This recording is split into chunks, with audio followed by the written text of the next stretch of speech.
So hello guys, welcome to Goodwill Education, one stop destination for your English। और आज की video में आप लोगों का पूरा स्वागत है हमारे चैनल पे।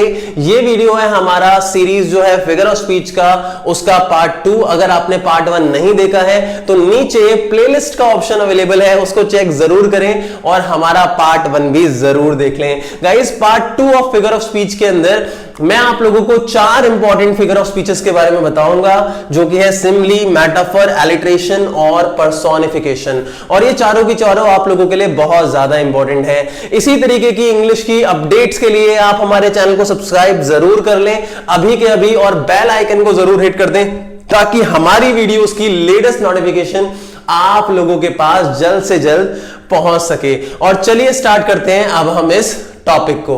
गाइस, मैं आपको ऑलरेडी पार्ट 1 में बता चुका हूं कि फिगर ऑफ स्पीच जो होती है आपकी, वो एक फिगरेटिव लैंग्वेज होती है जहां पे हम इमेजेस को क्रिएट करते हैं, एक फिगर को क्रिएट करते हैं, जहां पे हम ज्यादातर अपनी इमेजिनेशन के अकॉर्डिंग किसी भी बात को बोलते हैं। क्योंकि लिटरल लैंग्वेज जो होती है, मैं ऑलरेडी बता चुका हूं पार्ट 1 में, लिटरल लैंग्वेज में हम सिर्फ मीनिंगफुली एक बात को कहते हैं, लेकिन फिगरेटिव लैंग्वेज में, फिगर ऑफ स्पीच के थ्रू हम जो एक बात है उसको क्रिएटिव लेवल पे बोलते हैं, इमेजिनेशन के साथ बोलते हैं। ठीक है, अब इसमें अलग अलग फिगर ऑफ स्पीचेस हैं। फिगर ऑफ स्पीच को पोएटिक डिवाइस भी कहते हैं, लिटरेरी डिवाइस बात एक ही है। स्टैंजा में पूछा जाता है which figure of speech used in the poem, ठीक है, is used in the stanza. तो अब ये सिमिली क्या है, सिमिली का मतलब समझिए। देखिए, जब भी मैं सिमिली और मेटाफर की बात करूंगा, जब भी मैं किसकी बात करूंगा, सिमिली और मेटाफर की बात करूंगा, तो मुझे ध्यान रखना है कि हम किसकी बात कर रहे हैं भाई, हम कंपैरिजन की बात कर रहे हैं। मतलब किसी एक चीज की तुलना किसी दूसरी चीज के साथ हो रही है। जब भी हम किसी एक चीज की तुलना किसी दूसरी चीज से करते हैं तो हम या तो सिमिली यूज करते हैं या फिर हम मेटाफर यूज करते हैं। अब बच्चे कंफ्यूज हो जाते हैं कि भाई सिमिली कहां है, फिर मेटाफर कहां है। तो इसके कुछ क्लू हैं, वो क्लू मैं आप लोगों को बता सकता हूं, जिसकी मदद से आप ये पहचान पाओगे कि भाई सिमिली कहां यूज हो रही है, मेटाफर कहां यूज हो रहा है। जैसे मैं एग्जाम्पल आपको बताता हूं। मैंने बोला कि her brother works as a bird, okay? और मैंने बोला her brother is a bird। अब इन दोनों एग्जाम्पल्स को देखिए। इसमें हर ब्रदर मतलब एक लड़की का जो भाई है उसका कंपैरिजन एक बर्ड से किया जा रहा है। इसमें भी बर्ड से किया जा रहा है, इसमें भी, लेकिन इसमें ये बोला जा रहा है कि वो एक बर्ड की तरह काम करता है। और मैंने यहां डायरेक्टली बोल दिया कि हर ब्रदर इज अ बर्ड, जैसे मानो वो बर्ड ही है। ठीक है, तो ये वाली जो इमेजिनेशन है ये ज्यादा क्रिएटिव है, ज्यादा बड़े पैमाने पे है, ज्यादा बड़े लेवल पे है। लेकिन ये वाली जो है यहां पे सिर्फ बात हो रही है कि बर्ड की तरह वर्क करता है। अब अगर इस तरीके से आपको समझ ना आए तो आप डायरेक्टली देख सकते हो कि यहां पे वर्ड आ रहा है एज और यहां पे वर्ड नहीं आ रहा। ठीक है, ओके। तो जब भी हम देखेंगे कि किसी भी पोएम के स्टैंजा में एज या लाइक वर्ड आ रहा है तो हम डायरेक्टली समझ सकते हैं कि वो क्या है, सिमिली है। और जिस जगह पे एज या लाइक वर्ड नहीं आएगा, जिस जगह पे स्टैंजा में एज या लाइक वर्ड नहीं आएगा, वो क्या होगा, मेटाफर। दोनों में कंपैरिजन होता है, लेकिन जब एज और लाइक के साथ, एज लाइक मतलब जैसा, जब इसके साथ कंपैरिजन होगा तो वो सिमिली होगी। जब इसके बगैर कंपैरिजन होगा तो वो क्या होगा आपका, एज लाइक जब नहीं आएगा और कंपैरिजन हो रहा होगा तो वो क्या होगा, मेटाफर। मेटाफर का स्ट्रक्चर क्या होता है, A is B, A is B. जैसे हर ब्रदर क्या है, ए, और वो क्या है, बी, एक बर्ड, हर ब्रदर इज अ बर्ड, तो A is B, direct comparison. Metaphor में क्या होता है, मेटाफर में भाई होता है डायरेक्ट कंपैरिजन। ठीक है, लेकिन सिमिली क्या है भाई, A is like B, A is like B. A is like B का मतलब क्या हुआ कि ए बी की तरह है, ए बी के जैसा है, और यहां पे क्या आ गया, लाइक आ गया। तो जब लाइक और एज वहां पे आएगा तो दैट इज इनडायरेक्ट कंपैरिजन, और वो आपका क्या होगा, सिमिली होगा। तो आशा करता हूं आपको ये दोनों के दोनों पॉइंट मेरे समझ में आ गए होंगे। अब इन दोनों पॉइंट्स के बाद मैं आप लोगों को बताता हूं एलिट्रेशन के बारे में।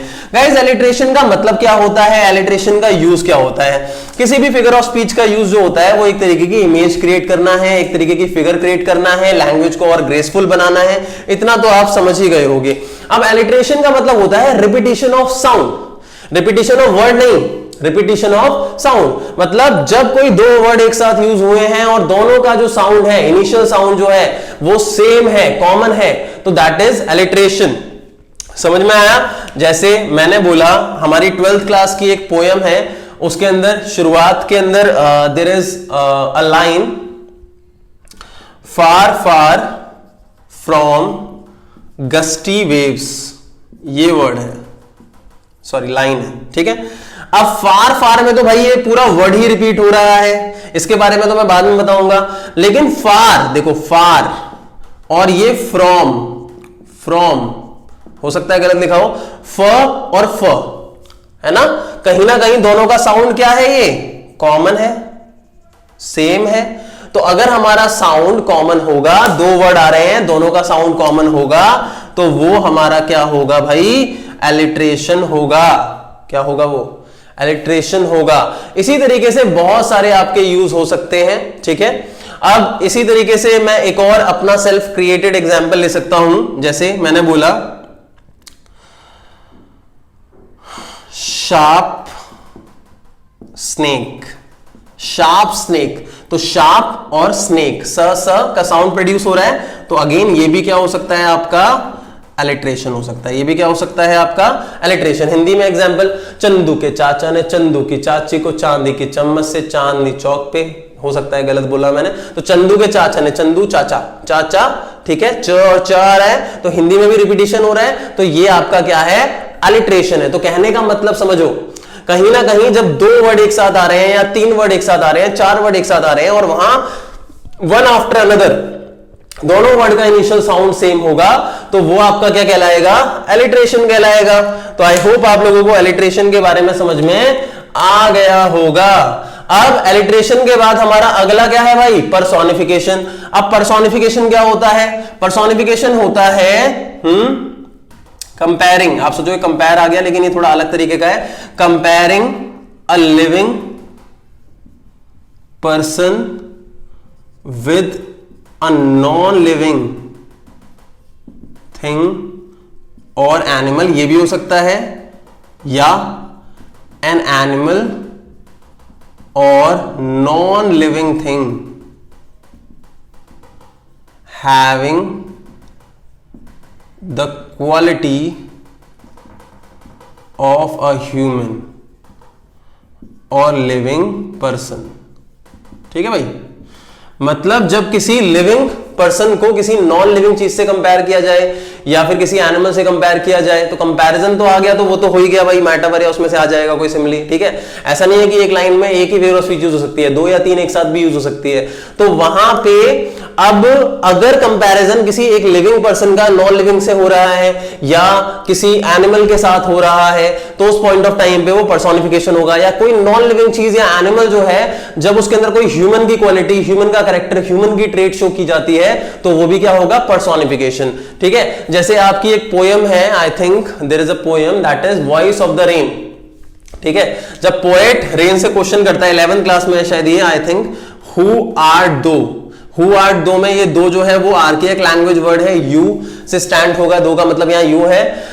तो हो बोलता है हु आर्ट दो, तुम कौन हो, said I to the soft falling shower, तो वहां से आवाज आती है कि I am the poem of the earth, कि मैं क्या हूं, अर्थ की एक पोयम हूं। तो ये आई किसके लिए स्टैंड करता है, यहां पे रेन। तो रेन तो भाई नॉन लिविंग होती है, वो तो बोलती नहीं है, लेकिन यहां पे रेन बोल रही है, तो मतलब रेन को यहां पे क्या किया गया है, पर्सोनिफाई किया गया है। तो जब भी कोई नॉन लिविंग थिंग या कोई एनिमल एक लिविंग पर्सन या ह्यूमन की क्वालिटीज को अटेन करता है, तो वो होता है हमारा पर्सोनिफिकेशन। ऐसे ही 12th क्लास की पोएम के अंदर आंट जेनिफर टाइगर्स के अंदर भी ये चीज दिखाई गई है एक जगह पे।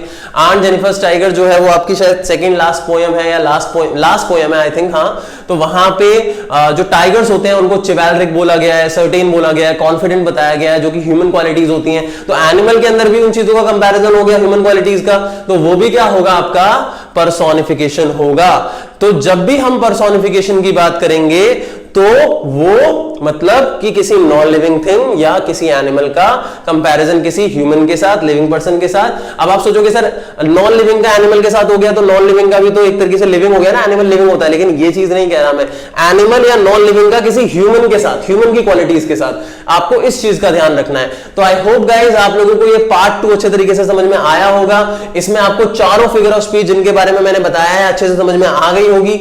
इसी तरीके से फिगर ऑफ स्पीच के बारे में ज्यादा से ज्यादा जानना चाहते हैं तो हमारी प्लेलिस्ट को चेक जरूर कर ले, नीचे प्लेलिस्ट का ऑप्शन अवेलेबल है। साथ के साथ हमारे चैनल को गाइस सब्सक्राइब जरूर कर दीजिए, बेल आइकन को जरूर हिट कर दीजिए, क्योंकि हमारी आने वाली लेटेस्ट वीडियो की नोटिफिकेशन आप लोगों के पास सबसे पहले पहुंचे। ये बहुत ज्यादा इंपॉर्टेंट है और आप सबसे पहले अपना लेक्चर कंप्लीट कर पाओ।